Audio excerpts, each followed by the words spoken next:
Hello అండి. చిన్ని చెప్పే కథలకు స్వాగతం. అందరూ ఎలా ఉన్నారు? అందరూ బాగుండాలని ఆ బాబాగారిని కోరుకుందాం. ఈరోజు నేను 1969 మే చందమామలో వచ్చిన ఒక కథను చెప్తున్నానండి. మకులుతనానికి మందు. దీన్ని రాసినవారు ఆర్ సత్యనారాయణ గారు. అరేబియా దేశంలో ఒక భూస్వామి ఉండేవాడు. ఆయన పశుపక్షాదుల భాషలన్నీ తెలుసు. ఆయన వద్ద ఒక గుర్రము, ఒక ఎద్దు కూడా ఉండేవి. ఒకనాడు ఎద్దు గుర్రం ఉండే కొట్టంలోకి తొంగి చూసింది. అది చాలా పరిశుభ్రంగా ఉన్నది.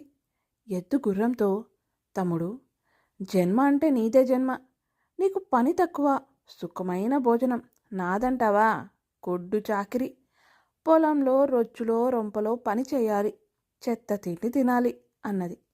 ఈ మాట విని గుర్రం, అన్నా, నేను చెప్పినట్టు చేస్తే నువ్వు సుఖపడిపోతావు. నిన్ను పొలం దున్నడానికి తీసుకుపోతే కింద పడిపో, లేవకు. 4 కొట్టినా కూడా అలాగే పడుండు.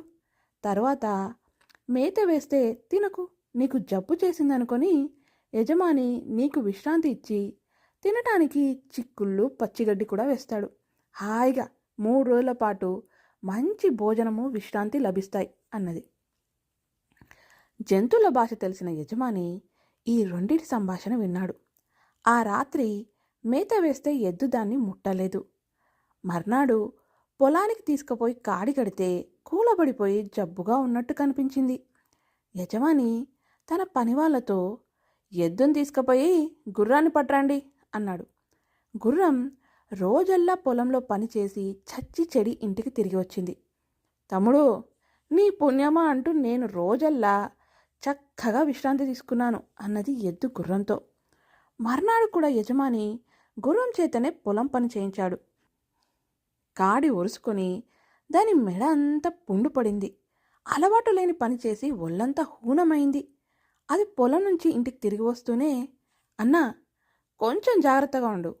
రేపు నువ్వు లేచి పని చేయకపోతే యజమాని నిన్ను కసాయివాడికిచ్చి నీ తోలుతో కొత్త చెప్పులు చేయించుకుంటానని పనివాళ్ళతో అంటుంటే విన్నాను. తర్వాత నీ ఇష్టం సుమా అని ఎద్దుతో అన్నది. ఆ మాటకు ఎద్దు కంగారు పడిపోయి, లేదు లేదు లేదు, రేపటి నుంచి నేనే పొలంలోకి వెళ్తానులే. 2 రోజులు విశ్రాంతి తీసుకున్నానుగా, ఇది చాలు అన్నది. ఈ సంభాషణ కూడా యజమాని చెవిన పడింది.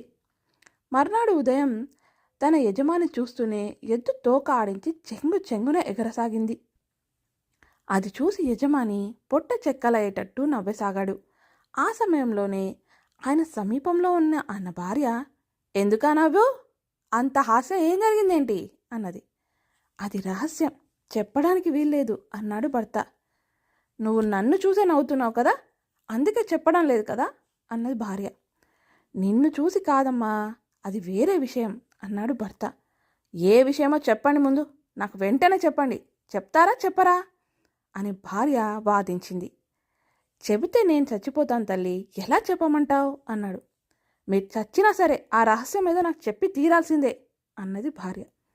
ఆమె పోరు పడలేక తన నవ్వుకు కారణమేమిటో చెప్పి చచ్చిపోవడానికే నిశ్చయించుకుని భర్త తన బంధువులందరినీ ఆహ్వానించాడు.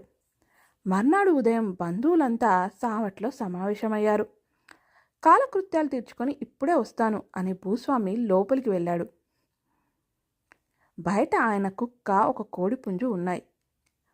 పురుగులు ఏరుకొని తింటున్న కోడిపుంజును చూసి కుక్క, ఒక వంక మన యజమాని చావడానికి సిద్ధంగా ఉంటే నీకు చీమ కుట్టినట్టయినా లేదు కదా అని అడిగింది. కోడిపుంజు తల ఎత్తి, మన యజమాని చావటం దేనికి అని కుక్కను అడిగింది. కుక్క దానికి సంగతంతా చెప్పింది. మన యజమానికి కొంచెం కూడా బుద్ధి లేదు. నాకు 50 పెట్టాలున్నాయి. వాటిని ముద్దు చేసినప్పుడు ముద్దు చేసినా మంకుతనం చేశారో ఒళ్ళు వాయి కొడతాను. ఒక్క భార్య ఉండి కూడా మన యజమాని ఆడ ఆటలు సాగనీయడం ఏంటి అన్నది కోడిపుంజు. భూస్వామి ఈ సంభాషణ అంతా విన్నాడు. అతను ఇంటికి వచ్చేటప్పుడు 2 చింతబరికలు విరిచి తెచ్చుకుని, నువ్వు అడిగిన రహస్యం చెబుతాను, లోపలికి రా అని తన భార్యను పిలిచి లోపలి గదిలోకి తీసుకుపోయి చింతబరికలతో వీపు చిట్ల కొట్టాడు. అమ్మా బాబాయ్, నాకు నీ రహస్యం వద్దు, నీ బట్ట బయలవద్దు, నన్ను బతికి బడగటని అని భార్య కాళ్ళ వేళ్ళ పడ్డాక కొట్టడం ఆపేశాడు. ఇద్దరు బంధువులున్న చోటికి వచ్చారు. ఈరోజు నేను నా భార్య కోరిక తీర్చాను. కావలిస్తే ఆమెనే అడగండి అన్నాడా భర్త.